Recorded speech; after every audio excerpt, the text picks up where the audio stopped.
Guys, yung movable solar setup natin na 3 kilowatt na hybrid off-grid setup. So yan, tinetesting na natin siya bago natin siya i-deliver kay customer. Yan, para sigurado. So ngayon, ang pinapagana natin is, ayan, initan ng tubig and then flip pan. So ilang watts? 1,400 watts. So ang maximum niyan guys, 3,000 watts yung kaya niyang pagganahin. So, yan. Wala pa siya sa 100% niya, no? Pero na-test ko na yan, 3,000 watts, kayang-kaya niya. Pero suggestion ko lang, mas maganda, maximum na natin ng 2,500 watts. So, para hindi natin siya masagad.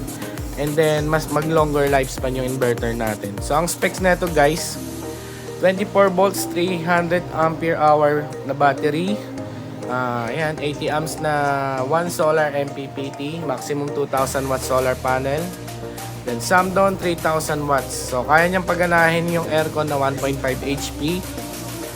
Ref, TV, electric fan, ilaw, rice cooker, washing machine. Yan, initan ng tubig, heater.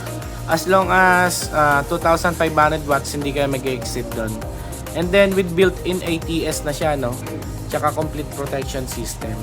Yan. And then meron na yung Bluetooth BMS guys. Mamamonitor nyo yung battery nyo using your cellphone. So yan.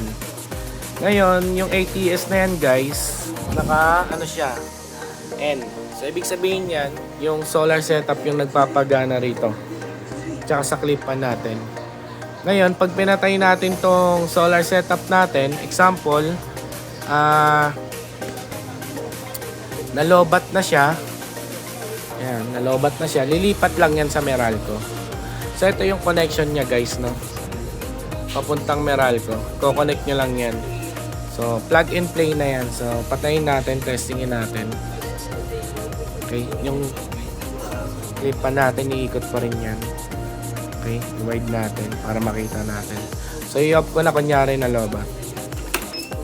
So, yan. Lumipat lang siya sa reserve. So, yan, sa R. Pero yung clip pa natin na umiikot pa rin, okay? And then yung initan natin ng tubig, nagpa-function pa rin siya. So, pag dumating naman yung araw, magcha-charge na yung solar panel natin, cha-charge niya na si battery. Ngayon, i-on natin to. Yan. Lilipat lang din siya sa solar setup natin. So, yan. Antayin lang natin. So, ngayon, solar setup na natin yung nagpapagana dyan. So, yan guys, no? Complete protection system with surge protection device.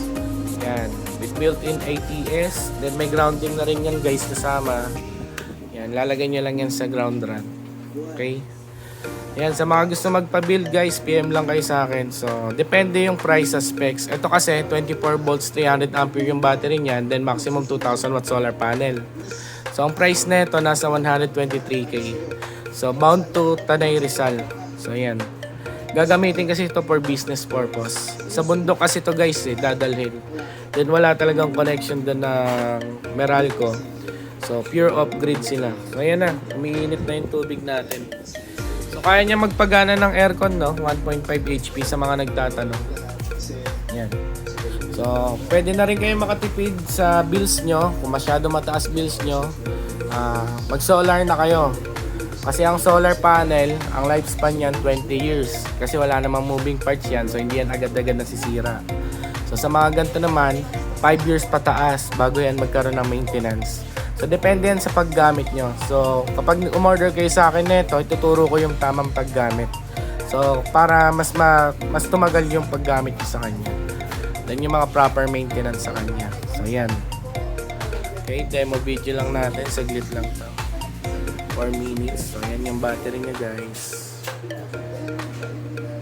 Nagbibuild din tayo ng battery lang, ng solar generator, ng lithium battery. So, PM lang kayo sa mga gustong magpa-build. So, yan na. Okay na. Ayan yung bago nating PNJ Movable Solar Setup. Okay? So, kayang-kaya.